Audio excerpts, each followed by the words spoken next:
Good evening, everyone. Muchas gracias y gracias por acompañarnos esta tarde. Les queremos dejar saber a todas las familias que hablan español que esta presentación se va a poder escuchar en ese idioma mediante la llamada telefónica al número 508-924-5155. De nuevo, el número de teléfono es 508-924-5155. Muchas gracias por acompañarnos. Thank you so much, Wilbur. Good evening, and thank you all so much for joining this forum hosted by PGCPS Board of Education members. For legal purposes, I need to start by reading a statement, and then we'll continue with opening remarks. Members of the public participating on this telecommunications town hall meeting are hereby advised and informed that their comments and communications presented during the meeting are deemed public, are recorded, and may be publicized and used for purposes connected with representation of the board member conducting the meeting. By voluntarily participating in this telecommunications town hall meeting, you're expressly agreeing and consenting to the usage of all and any comments and or statements provided by you to the member of the Board of Education of Prince George's County, sponsoring the event for these purposes. You're also informed to the extent that this teleconference town hall meeting is sponsored and held by individual board members of the Board of Education of Prince George's County. Statements made or information provided are not intended and are not meant and should not be deemed or used as opinions or actions made or taken on behalf of the Board of Education of Prince George's County. On behalf of my PGCPS Board of Education member co-host, I would like to welcome you to the PGCPS Educational Equity Forum. My name is Pamela Boozer-Struther, and I'm the board member for District 3. My co-hosts of this forum are Sandra Shepard, at-large board member, and Sonia Williams, board member for District 9. The three of us joined together to host this forum as we recognize how instrumental the educational equity policy of the Board of Education has been in helping us navigate the COVID-19 pandemic. We are proud that PGCPS, under the leadership of Chair Dr. Alvin Thornton and CEO Dr. Monica Golson, have put equity at the center of decisions in a response to this pandemic. We are so pleased that the panelists you're about to meet and hear from have all agreed to share their expertise about the history of educational equity in the state of Maryland and the importance of the blueprint for Maryland's future legislation, the recent equity work within PGCPS, and how the current strategic planning process will be grounded in equity. It is now my pleasure to introduce Dr. Jennifer Love, Instructional Supervisor for Language Access and Engagement, who will serve as our moderator of this forum. Thank you. Thank you, Board Member Boozer-Struther, and thank you all for joining us this evening. We are really pleased to have such a robust group of participants, and we are looking forward to an excellent evening of conversation around educational equity in PGCPS. I'd like to introduce Dr. Monica Golson, who is going to bring some greetings from the Office of the CEO. Thank you, Dr. Golson. I'm sorry, I've moved her over. Can we go back to her in 1 second? I'm going to move her back. Surely. I apologize. As we are transitioning Dr. Golson back to the panel as a panelist, I'd like to offer the opportunity for our panelists to be able to introduce themselves. We have an outstanding group of panelists this evening who have been tremendous and engaged in this equity work over time, and I'd like to give them the opportunity to introduce themselves. We'll begin with Dr. Thornton. Good evening, everyone. I'm Alvin Thornton. I'm the current chair of the Prince George's County Board of Education, a parent of 2 graduates of our school system, and a grandparent of 3 current enrollees. I'm proud to be a colleague of the Board of Education. Is she? And we also have with us board member Kay Alexander Wallace. Can you introduce yourself? Absolutely. Good evening, everyone. Good evening, Prince George's County. My name is Kay Alexander Wallace, and I'm the current board member representing the 7th District. I come here as a proud alum of our school system from Patuxent Elementary to Gwynn Park Middle, Frederick Douglass, and a proud alum of Wise Junior. Thank you all so much. I look forward to the conversation. I can't find her. I'm sorry. Okay, Dr. Golson has joined us. We're going to continue with the introductions, and Dr. Golson will come right back to you.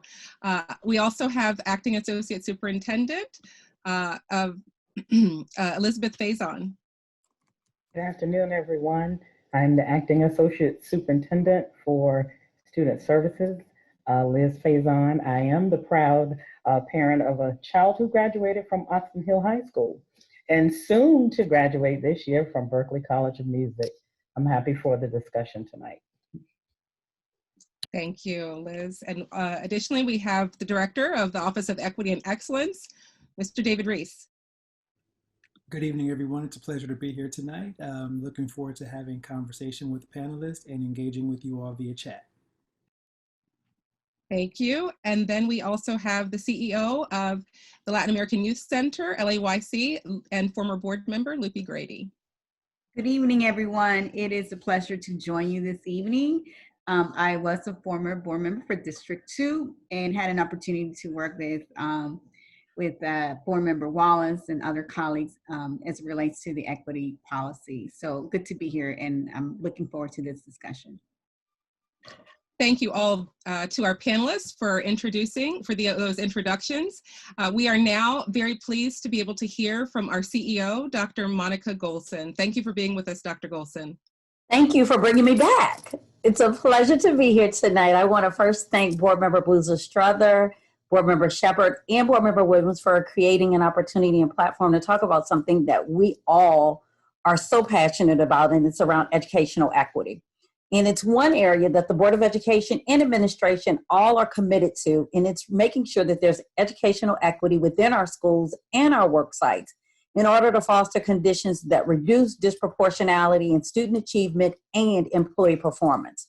And so while this is no easy lift, it's one that we must do. And the pandemic has just shown an additional light on all the work that we must do to create opportunities for educational equity. It has become, for us, educational equity has become a way that we think about, understand, and believe in the potential and capabilities of all of our students, and we work to achieve this every day. So I'm looking forward to this robust conversation and the panelists that you'll hear today as we talk about the work that we're doing to lead educational equity and what we have to do to continue to move our district forward. By no means have we arrived at all that we need to do, but we're committed to make sure that we meet the needs of our community. Thank you. Thank you, Dr. Golson. And this work is absolutely critical and central to moving our students forward and in developing a plan for equity. Thank you so much for sharing. So we're going to go ahead and move into this conversation because we have so much to talk about as we examine the past and to be able to talk about where we are and where we're headed. So I'd like to pose a question to you, Dr. Thornton. Over many decades, there has really been intentionality and focused effort around equity in PGCPS. So Dr. Thornton, you especially have been committed to this work. Can you begin by telling us a little bit more about the foundations of the equity journey in our district? Thank you so much for the question. And I want to acknowledge, before I make my response, the work of my board colleagues, particularly Mr. Wallace in this area, the leadership of Dr. Golson. And I want to thank Sister Grady and others for the work that they did as board members. It's actually 324 years that we are talking about tonight. And to the people who, we have successive waves of people who come into the county. And our responsibility is to ground them historically around equity and let them know it's not a 4-year thing, it's not a particular board thing, it's not a particular CEO, superintendent thing. It's actually a 324-year journey from the founding of our county in 1696 to today. And the most important thing that we can do, and the contribution that Mr. Wallace and others make, is to add to that narrative about equity and justice. One of the things I'm most proud of as one of the old heads in this struggle is that Prince George's County is a leader, a national leader in this effort. We are unique in the way that we have added to the jurisprudence of social justice and equality.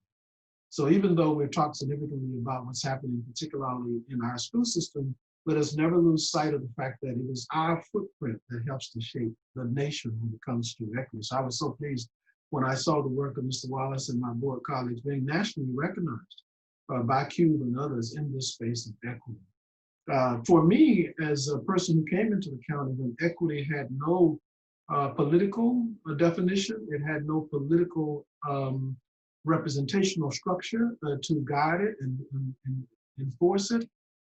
This is in the late 60s, and I'm happy that we're at a point now where the leadership of our school system does not resist equity demands, but leads it, where the leadership of our county council does not, and our delegation and the people. So that's an amazing accomplishment over maybe 3 or 4 decades. We should never take that for granted, because at one point, when I came into the system, when my children were elementary kids, equity was something that was resisted aggressively, okay, when it comes to. So let's kind of tap ourselves on the shoulder and appreciate it. It is a structural issue, which is what I'm describing, where you have laws that exclude people based upon their classification, be it Black or white or a recent immigrant or whatever.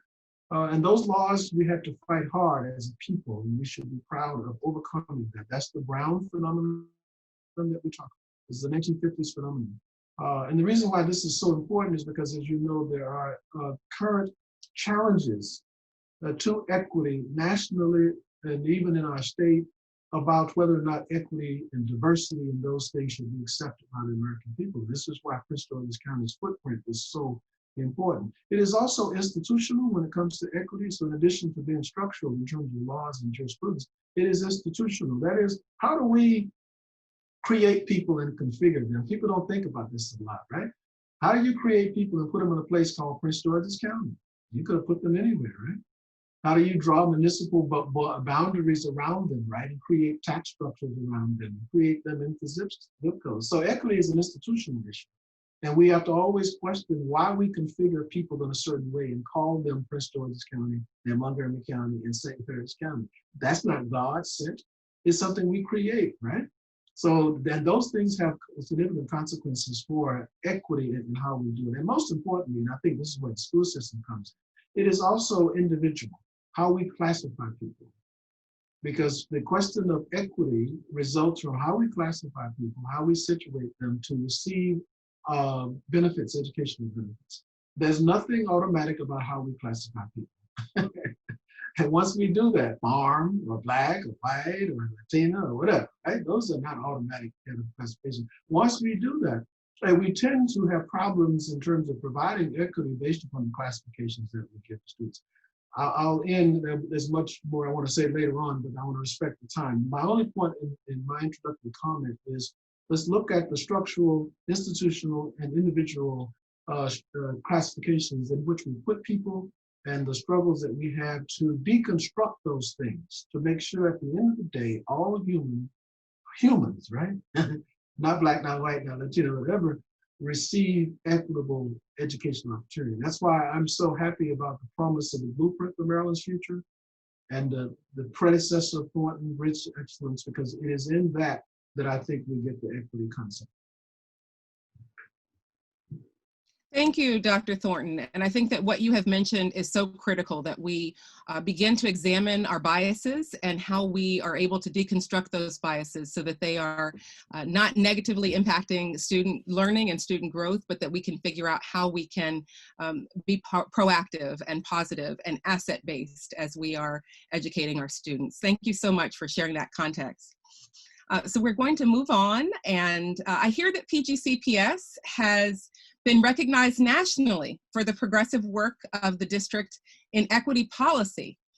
Can you tell us more about your involvement in this work and what it has meant for the district? And I'm asking specifically Kay Alexander Wallace and Loopy Grady.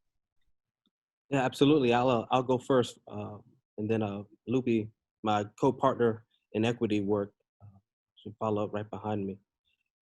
For as long as I've been on the board, for 6 academic years, the topic of equity and closing achievement gaps has not only been something that I've been focused on, but almost every single board member that I had the honor of serving with. And I kind of got a little bit frustrated. There's always a national conference that many of our school boards throughout the nation attend once a year. And there's always a topic of educational equity and how do we close achievement gaps for our most vulnerable populations. And nationally, that conversation has always been centered around race, as it should. But it was hard bringing that information that I obtained at those conferences back to my constituents, back to my county, and back to my colleagues on the board when we had a school system that was 96% Black and brown. And so after consultation with colleagues, previous colleagues, current colleagues, we endeavored on an adventure for Prince George's County of redefining what educational equity means to us.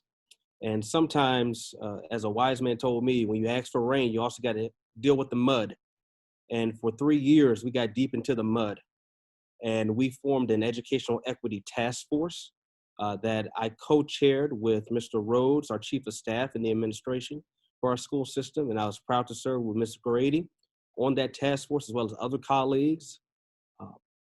That task force really formed kind of the nuclei for what our educational equity policy is now. Folks, rarely remember this, but prior to the passage of our new board policy, our policy on equity was only 4 sentences long and had not been touched in over a decade. And for a school system whose population had changed twice over, whose county leadership, whose state delegation leadership, whose board leadership, whose CEO and superintendent had changed 3-4 times over, that was just not acceptable for me. And I'm glad that so many like-minded colleagues joined me on that endeavor, and we passed that policy unanimously.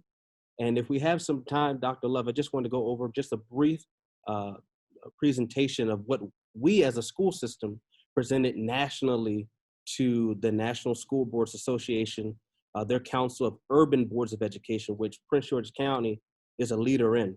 And I'm going to attempt to share my screen. That will be perfect.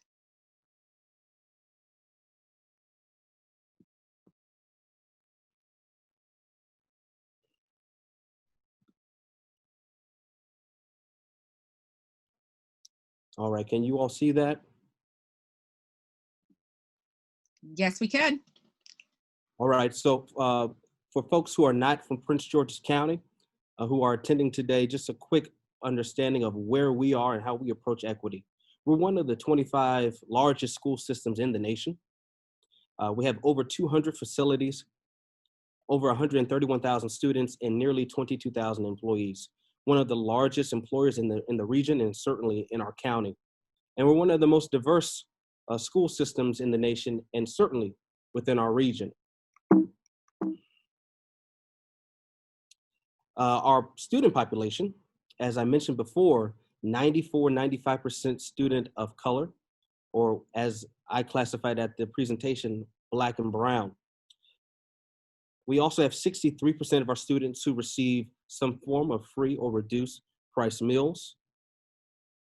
More than 11% of our students are enrolled in some form of special education. 1 out of 5 students are identified as English language learners.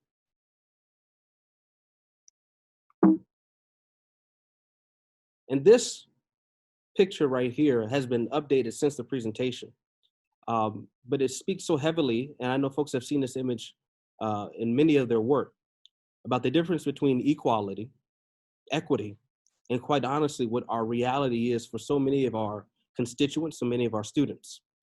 In Prince George's County, we do not define equity as just by a student's race, but also by their ability to test positively on state assessments, local assessments, and then we weigh that data against their demographics. And we see tremendous gaps in 3 core areas: students with special needs, students who are English language learners, and students who are living at or below the poverty line. And for so many of those students in those 3 core demographic areas, their reality is well below even the starting point for some of our other students. So we'd redefine what equity means in Prince George's County. As again, I mentioned before, our previous policy was only 4 sentences long and was older than some of the board members' tenure on the board. And I truly believe that our educational equity policy, while it is just one of many of our policies, should be the lifeblood of everything that we do. It should be intertwined. It should be the DNA of our school system. So it should be a living, breathing document. But on the right side of your screen, you're going to see the 4 pillars that the Educational Equity Task Force focused on, where we talk about equity in our people, not just our employees, but also our students, our parents, our guardians, and also our community partners. Educational equity and how it relates to our budget and our resource allocation. Because as one of my colleagues always says, your budget does reflect your priorities and your dedication to who you want to serve. Also, we looked at educational equity and of course, our academic resources, and my colleague, former colleague, always colleague, Ms. Lupe Grady will talk about that a little bit more. And then of course, we had everything else, which I always define as operations, because we all know, especially during these times, that there's equity in food resources, there's equity in transportation, there's equity needed in our construction and other operations of our school system. And then finally, there's just 2 quick slides of how we as a school system relate to Maryland as a whole. Oftentimes we are unfortunately compared to some school systems in the state of Maryland who do not mirror our demographics. As you can see, 57% of our students are Black or African American, while statewide is only 31%. 35% of our students are Black, Hispanic or Latinx. Compared to the state, it's only 15.5. And conversely, 3.5, 4% of our population is white or Caucasian. But the state of Maryland is 41%. So when we're talking about race, we always zoom out and look at the state. When we're talking about 3 core demographic areas of students with special needs, students living in poverty, and students that are learning the English language for the first time, that's where our focus is. And that's where it leads me to this slide, where we take a deeper dive, as I said before, getting into the mud of the data. So whenever we see gains in a particular area that's highlighted on the screen, it's always going to take Prince George's County just a little bit more to reflect that gain, because we're weighed so differently. So while there are 24 counties and jurisdictions in the state of Maryland, from Western Maryland to the Eastern Shore to Baltimore Metro to Washington Metro, 1/3 of the English language learners in the state of Maryland are students residing in our county. 1 out of every 5 students living at or below the poverty line in the state of Maryland are students in Prince George's County. 3 out of every 10 Hispanic or Latinx students in the state of Maryland is in just this one county. So while we are making tremendous gains under Dr. Golson's leadership in closing those equity gaps, it's going to take us a little bit longer because we're pulling the majority of the state's weight. And it's no fault to the state of Maryland, but it's incumbent upon us as constituents, as stakeholders in our county, to trust the process of equity in our school system. Lupe, take it over. Thank you. I have to mention that we just had so many rich conversations. And for me, I served on the board for years. And I to tell you, it probably was 2 years that I spent just trying to understand how all the pieces were connected. And we had a lot of different spaces in which we were looking at diversity of workforce. We had a specific task force for that we were looking at. What's the pipeline? How does that work? Is this just our issue? These were national issues across the board that we're dealing with. It's not just to Prince George's County. We looked at, we had other around alternative education. How do we continue to create spaces where everyone can learn? We meet young people where they're at. And, you know, and for me personally, you know, I came here from El Salvador. I'm 7 years at the age of 7. And, you know, I would have been considered that low income student, farm, in that category. And I always go back to like, what was it that in my trajectory encouraged me to go into that education? What was it that made me, like, whatever, that light bulb click, like I have to, education was my way out. And I remember this very clearly somewhere in my pathway. How do we create these spaces all across Prince George's County to ensure that all of our students understand that, you know, we're going to wrap our arms around them, giving them the academic as well as the social emotional. So we had, in order to do this policy, we had a lot of speakers come to us. We were listening from after school programs to conversations, oddly enough, about digital divide. We had presentations about that. How do we make sure we prepare ourselves? The irony, right? And here we are. We were having all of these discussions, trying to understand, how do we do that? What are our specialty programs? Okay, how do we access that? And it was Dr. Golson that sort of wanted to make sure that now when a student is eligible for any specialty programs, everyone gets a list of all the things that they can apply to. That's a change. That's trying to make sure everyone is included and has these opportunities and access to. And it's not just because of the young or the student whose parent is very engaged, and therefore they're going to not miss out on those opportunities. And so we had a lot of these rich conversations. And so my background is in the nonprofit sector, and I've been with this organization, the Latin American Youth Center, 23 years, currently, not so current, but the CEO for 3 years now. And interestingly, we were having these conversations when we knew there were existing gaps, achievement gaps. So now I do want to put in context, we're in the midst of a pandemic. And so the challenges that are ahead of us or that we're dealing with are exacerbating these existing inequalities that we knew were there, or sort of the structures that Dr. Thornton referenced, right? And so as in the nonprofit sector, we've got to see firsthand how the communities that we have, that 64% that Mr. K. Wallace mentioned, we're seeing food insecurity. We're seeing rental assistance. We're seeing the divide with the technology. We have collaborated with Prince George's to make sure that those laptops get to those communities that are sometimes hard to reach, to be honest. The mental health piece. If we had mental health piece now, like the mental health piece there's been a greater need as a result of the isolation, but also of the stress that our families are under. So I put that in context because our educators are also dealing with a lot. And oftentimes I want to make sure the conversations we're having, they have to be in that context, because I often don't hear us. It's almost like we're sort of addressing as this achievement gap is going to before pre-COVID.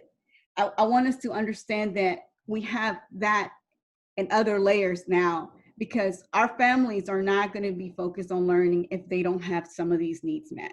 And so I want to put that in context of that, and also the work that is ahead of us. You know, when we were having these discussions, interesting enough, the Curran Commission that was called at that time, we were starting to hear the presentations. We were excited. I personally was excited as a parent of 2 children in Prince George's County. One just graduated last year, to just see that there was alignment to what the work that we were discussing and that big picture of what was happening and the potential investment we could see. To me, was like, this makes a lot of sense. Oftentimes, locally, we cannot just, you know, we're really tapping all the resources. So to me, this was sort of like, this is the way to go. And so now it's the blueprint. And I really encourage you all to educate yourselves around this, because this is where we have to put a lot of our energy towards that blueprint, where we're looking at educators, pipeline of diversity. We're looking at so many other pieces that, you know, are really instrumental to the investment, universal pre-K, to the investment and the future of this generation, and that we cannot put on hold. We cannot say this pandemic and the investment, you know, there's too many other needs. It can't happen. And so we all play a role in this. And I know that, you know, this legislation has been vetoed. And so all of us play a role in making sure that this continues in that path that it's intended to be, because we will continue to do a disservice to our students in Maryland and Prince George's County. But if we are talking about equity, which right now seems to be a very trending word, we really need to define more what this work is.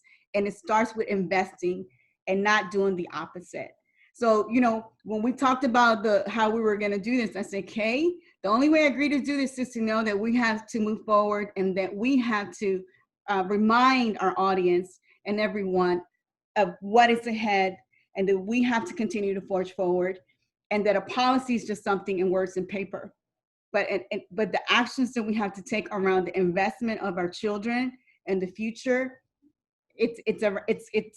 please, I want to make sure that you all can educate yourselves around the blueprint and understand just what's at stake and all the investments that are there, and that it is unacceptable for us not to forge forward with that work. I'll leave it at that because I know I'm cognizant of time. You're fine, and thank you for us to have the opportunity to hear about the data. Thank you, Alexander Wallace, and then hear about how this is confronting us now, and how all of the work that has been the precursor to the pandemic truly has really shown us where we are and what we had already been doing, and what needs to be done for our populations of students and also families and staff. Kay Alexander Wallace, would you like to share a little more information about, from your presentation, where you went from there, where you went from digging deeper into that data? Thank you so much, Lupi, for really connecting this to the times that we find ourselves in now. Absolutely, and thank you for the opportunity. So after that presentation of our work for the past 3 years nationally to the National School Boards Association, we then came back to Prince George's County and we rewrote our equity policy because we as a board unanimously decided that we no longer can sit idly by while our digital divide grew even before this pandemic and everyone needed a technological device to learn. Mm-hmm. We knew that before we started seeing divides in our human resources, where a lot of our students of Latinx descent or Hispanic descent did not see them represented in the front of the classroom, in the front office as administrators. We knew that as a school system, that we needed to do more to recruit more male educators in our primary and intermediate grade level specifically. We knew that we had to grow our own and create a teacher pipeline from our high schools to our higher ed partners back into our school system. We knew that, and we just put it on paper so that regardless of who was on the board, who was serving as the superintendent CEO, that work lived on. And that's what led us to the creation of the Office of Equity. And I know, Dr. Reese is going to speak a little bit later and his great work and his talents. But that office is charged with so much. It's really like an equity ombudsman that goes into each and every other division: academic resources, operations, hiring, staffing, and applies an equity lens to everything that is done. Every single dollar that is given to every single chief in every single division has to have some form of an equity answer in how you're going to close the achievement gaps for those 3 core areas: students who have special educational needs, students who are newcomers to our society and are learning the English language as the first time, and students who are living at and below the poverty level. Every single chief in every single division now has to find that equity lens to any work that they do. And I'm going to segue to Dr. Reese. Dr. Love, before Dr. Reese makes a comment, can I just say just one thing? Absolutely.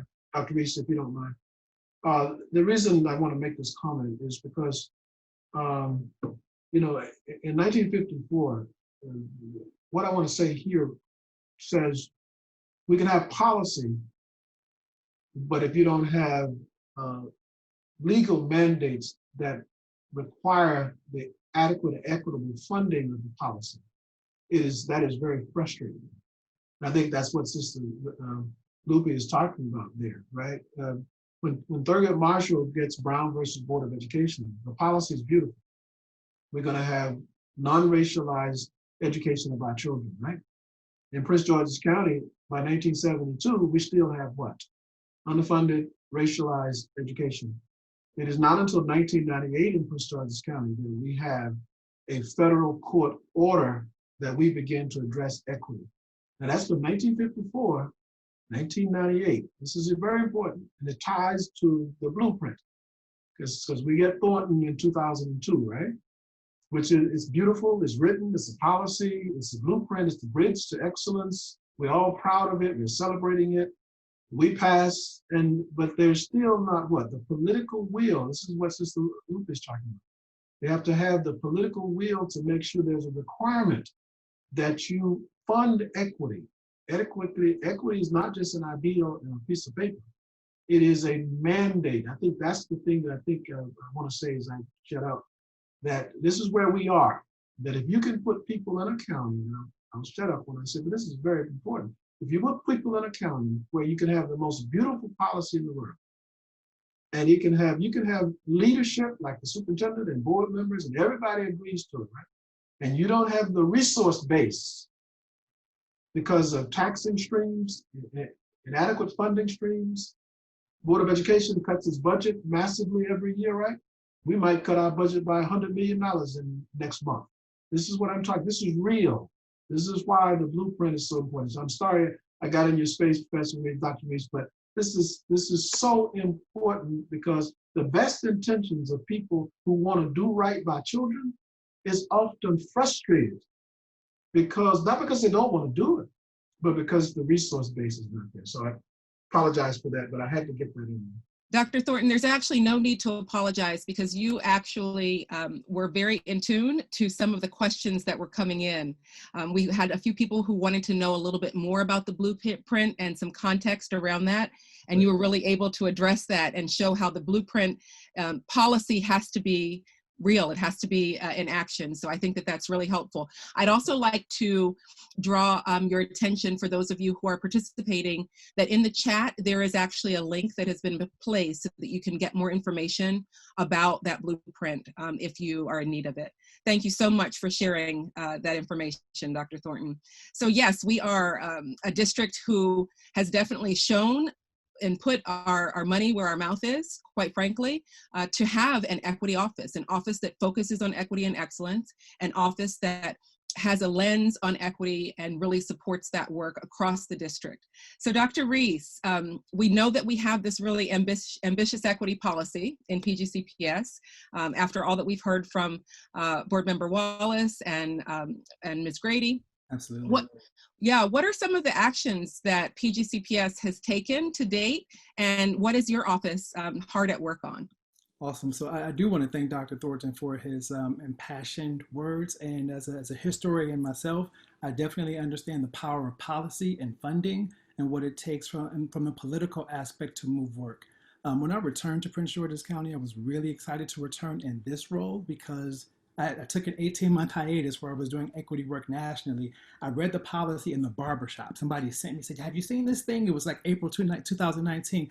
And I was reading it and I said, this is the type, I just thought it was a really beautiful piece of policy.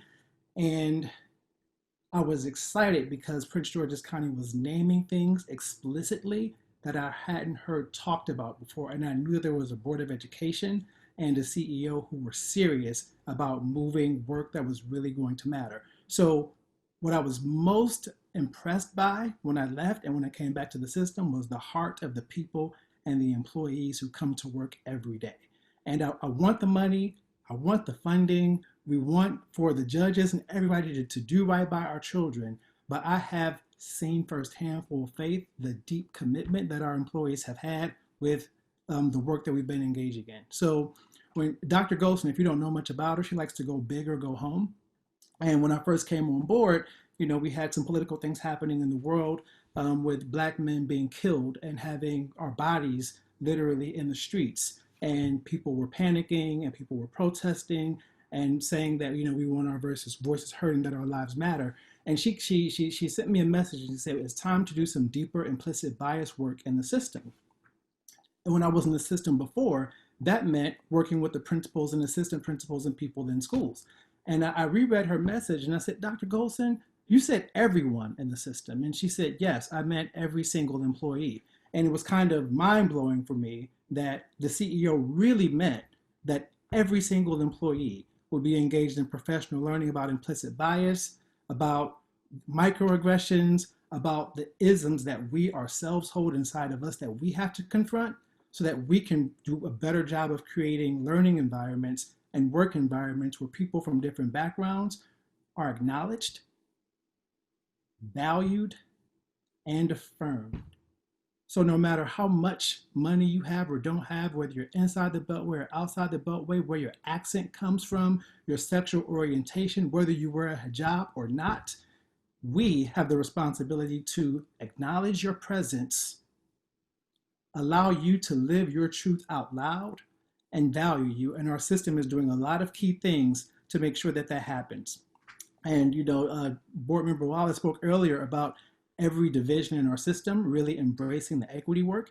And our Division of Academics, our Chief Academic Officer and her entire team are beginning some work with some really powerful work around culturally responsive practices in teaching. And it was happening in pockets throughout the system, but under her leadership, she's really bringing people together to really do an intense study around what it means to have curricular materials, classroom environments that celebrate the diverse cultures that we see in this area in Prince George's County and the world, so that children see themselves in the curriculum. They see their names are pronounced correctly, their hairstyles and their ways of being are just valued for being who they are.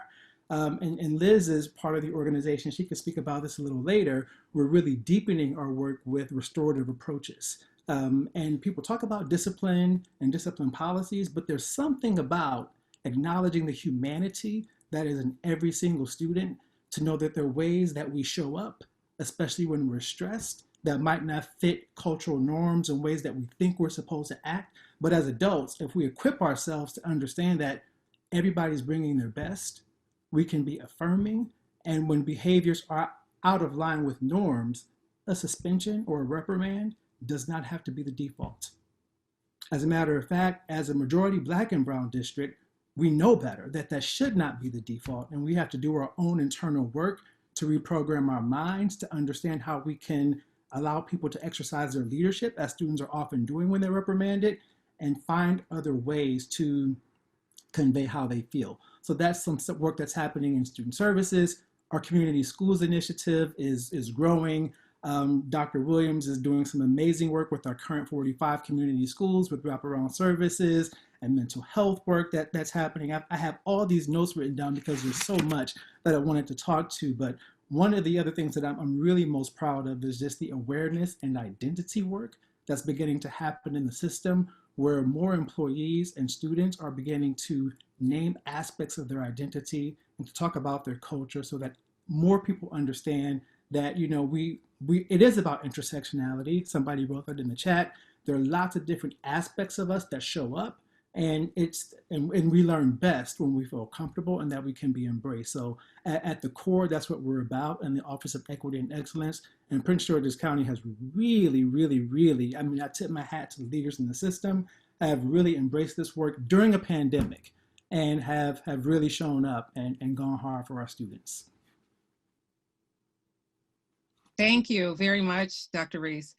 So truly, the lens of equity has manifested itself through the work that you've been doing in equity, and really having people to know about and be able to identify their biases and be able to really work together to remind ourselves that we are more alike than we are different. We truly are. And that is really at the heart of how we become more equitable.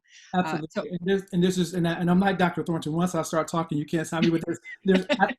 There's so many personal stories that people have emailed and told me about. And I was talking to a principal just the other day who said, you know, in my school, as an African-American, I've realized as an African-American principal that I have students who come from different cultures that are not Black African-American cultures, and I have not served them as well as I needed to.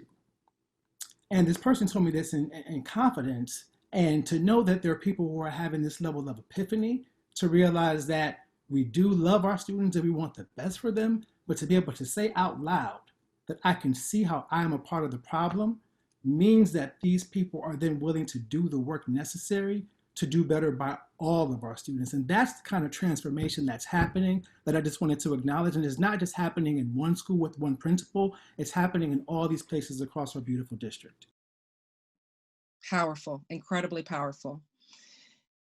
So Liz, if you don't mind, how do we continue to see this work, this incredible work, and what David is mentioning has been happening in the conversations that have been taking place, and really the reflection that has started to happen? How do we see this manifest in what we're doing to support our students? I know that there was some mention earlier around mental health and social emotional learning that has become really critical as we are facing very specified needs during the pandemic. Can you tell us a little bit more about that? Yes, I would like to start with something David referenced around restorative approaches and the fact that our system really is wrapping its arms and its financial investments around this work so that it really increases our culture and our climate in schools around how we handle student discipline, how we build relationships with students, and change the paradigm around out-of-school suspension to assist our students with having the tools that they need to build relationships and to be able to rely upon the adults in the building as leaders and as guides. And a couple of years ago, when our system rolled out restorative approaches, we began just with 7 pilot schools. And we took a step back to really recalibrate our efforts. We reached out to an expert who sat on the commission for the prison to pipeline work. She came into our school system and helped us really purpose the way that we rolled out restorative approaches in the district. We know that at the time, because the framework was so very new, there was little to no quantitative data around what are the outcomes that we really can expect to occur in a school system that implements restorative approaches. And so we began to work with research and evaluation. We created a 3 to 4 year plan around how we would roll out then restorative approaches for our schools with high suspension rates, our pilot schools, our alternative schools, as well as our community schools. And so over the summer, due to COVID-19, we revamped our face-to-face training around restorative approaches to resemble our distance learning and electronic platforms. And so we trained over the summer staff over the fall, and we'll continue that work until this school year, where we'll continue to roll that out in our school system. I do want to note that last week, as well as last night, we participated in healing circles. It is something that board member Ahmed has hosted for District 5. And we saw parents come out, we saw staff members, principals, teachers come out and participate in the healing circles. And it really was cathartic, it was community building, and staff who participated really left feeling like they knew more about the restorative approaches process, not just for students, but the power that it has, even for our staff members who engage in these restorative kinds of activities. And so you mentioned mental health. One thing that I would like to note around the equity policy itself, when I read the new policy and it referenced the adverse childhood experiences study, I was really impressed. Because to me, it meant that our system recognizes that our children are coming to us with varying levels and degrees of trauma. And that is some of the work that is pretty new in school districts in the last year or so around trauma-informed practices. And our system recognized and codified in a policy the fact that sometimes our children come to us physically, sexually, or emotionally abused. They may come from incarcerated families, or even a family where an individual may be drug involved or incarcerated.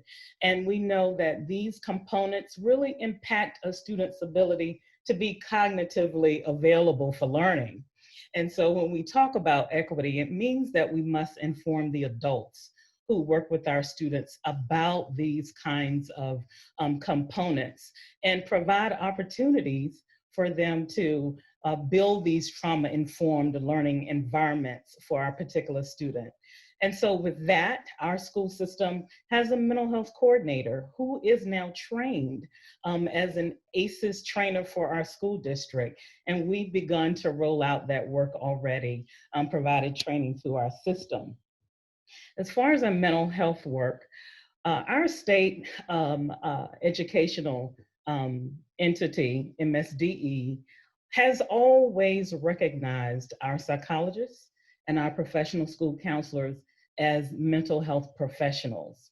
And so it is with that lens that we have always had a level of counseling support services for schools. However, our school system this year invested in clinical mental health staff to provide services in 93 of our schools. That meant we would have now 65 community schools, as well as 28 middle and K-8 schools who will have a mental health therapist who will provide services in the schools. And not only providing individual counseling that we think is pretty customary, but we have rolled out an integrated model for our clinicians to operate in our schools. That means they're providing individual counseling services, they're providing groups, they're also observing students in the classroom, providing consultation to teachers around behaviors and student behaviors. They're also assisting the staff by providing professional development to staff around behaviors they may see, as well as models that are informative for all of our teachers and our administrators to know as it relates to supporting students. And they certainly are working with our parents, and they're sitting on our school referral teams when there are meetings to talk about why children aren't academically doing well, or behaviorally why they aren't achieving, or why students aren't attending. Our behavioral clinicians are sitting at the table to have those kinds of conversations. Additionally, our school system provides an evening counseling center. Before COVID-19, there were physical buildings that our students would walk into and provide and receive counseling services in the evening. And so now we have extended that, not just for students who may have a drug or alcohol addiction, but also for students to receive general mental health services. And the last thing that I would say about mental health is we continue to see that it's not just our students and our parents who need assistance, but also our staff. And so one thing I would add is that for our principals and our teachers, we began over the summer providing a summer institute. Well, at the Summer Institute, we provided a session on mental health for principals, how to take care of themselves, how to recognize when they may be in crisis. And we know that due to COVID-19, it has provided some additional components for stress, for anxiety that our families, our educators, and our leaders are really grappling with during this time, leading electronically, leading new staff, supporting parents who are frustrated, supporting students who are often frustrated, and certainly our educators. And so we provided training to principals and assistant principals again in November. We will do so again this Monday and the following Monday, continuing to provide support to our administrators around self-care and strategies that they can use to support their staff as well. You know, one of the things that we often tell, our staff is that our employee assistance program is there to provide counseling services for them as a benefit our administrators and our PGCPS employees as a whole, they are privy to 4 free counseling sessions. And so it's our desire to always point our administrators and our staff back to opportunities where they're able to refuel and regroup and to have that personal coaching that they need in order to be the best leader that they can be. Oh, Liz, thank you for sharing that. I think that, you know, as we consider the absolute importance of the work that your team has been doing in making there be an open space for honest conversations around mental health and really informing the principals and other leadership and staff around how trauma-informed teaching and trauma-informed instruction is critical to us being able to reach our students. Thank you for sharing all of this information. And I'm seeing a number of comments and a number of posts that this was not necessarily common knowledge to the community. So we're really glad that you're able to share some of this information. Thank you, Liz. I'm gonna turn it back over to David for a moment, because as we are continuing this equity journey, and our equity conversation tonight, unfortunately, is coming soon to a close, but David is gonna share some really important information about an upcoming survey. David? Thank you, Dr. Love. So there's so much rich conversation happening in the chat that we can see.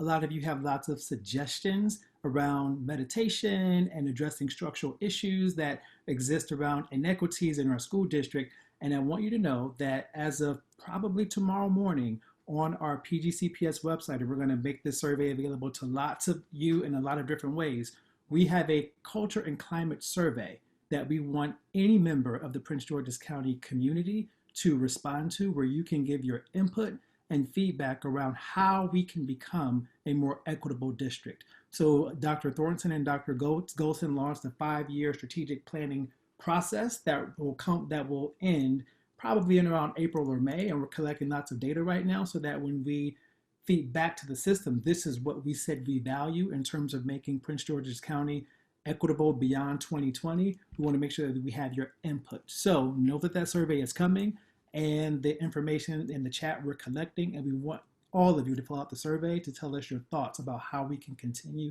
getting better. Thank you, David. I'd like to bring it back to Dr. Thornton. Dr. Thornton, this conversation has been incredibly robust, and I'd like you to be able to offer some of your thoughts on where we're headed as we've talked about all that has been happening and is continuing to happen to meet the needs of our school communities.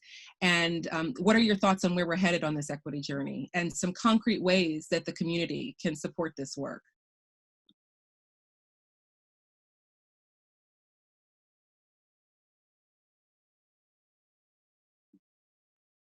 Can you unmute yourself, Dr.? I think we're headed in a very positive direction. I think the first thing the community has to do when it comes to equity is to have a total buy-in by leadership. That's the first thing. And you see that total buy-in from the Board of Education, my colleagues, Mr. Wallace and others, and then by the leadership of the school system, our leader, Dr. Golson, and the staff just who works with her. And you see 2 representatives here this evening. So that's the most important thing. And then to have an appreciation and understanding in the community of what equity is and their right to have access to it for their children, so they will demand it. So the information that you've had displayed here tonight is critically important to creating what I call a supportive narrative, supportive of equity. Because as we've said here tonight, equity has to be supported. And if you can't support it unless you have a constituency, an electoral constituency that will support it. All those elements are in place, and this is why I'm so excited. And the other thing that I'm excited about, people have to feel good about who they are, not only as an individual, but also as a community. So when Mr. Wallace says, and he says it right, that, and I said it in my initial comments, we are a leader in this regard, nationally. You know, people say PG, and they stereotype, etc. We are a leader in this regard. We need to feel good about it. We're a leader in the state. I serve on the Maryland Association of Boards of Education. Our policy is exemplary among all policies in the state. It was completed before any board in the state. So let's feel good about where we are. We have the leadership, we have the professional staff, we have the buy-in of the board. And, you know, I'm very selfish about this.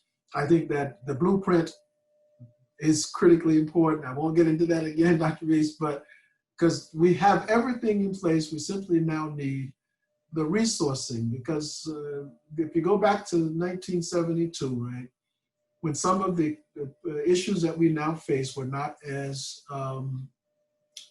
stressful as they are now. The demographics were different, right? The empowerment of our children was not as gross as it is, right? The low income status of our population was not. So all those things are there. We have to bring people back with education, public education as the core of life in our county, attaching homes and families to it. And thankfully we have, I know, the leadership that will allow us to do it. And I see she just popped up, Dr. Golson. So I'm very encouraged about where we are when it comes to the question of equity. Certainly. Thank you, Dr. Thornton. So we would like to, we're closing out at this time, so we'd like to offer a resounding thank you to each of our panelists this evening for sharing this critical context and providing a detailed overview of this equity journey in PGCPS. Quite honestly, this has been a true translation of how policy has connected to practice. Thank you to Dr. Golson for consistently keeping equity at the forefront. And we're also grateful to the vision of board members Boozer Strother, Shepard, and Williams in executing this forum. And we extend our sincere appreciation to each of you who took time to join us for the forum this evening. This collective journey continues to be rooted in our commitment to caring about our entire community. We look forward to future opportunities to connect with all of PGCPS as we move towards multifaceted equity goals. We are on this journey together, and we're invested in making PGCPS an equitable place for all. Good night, everyone, and thank you again for joining us.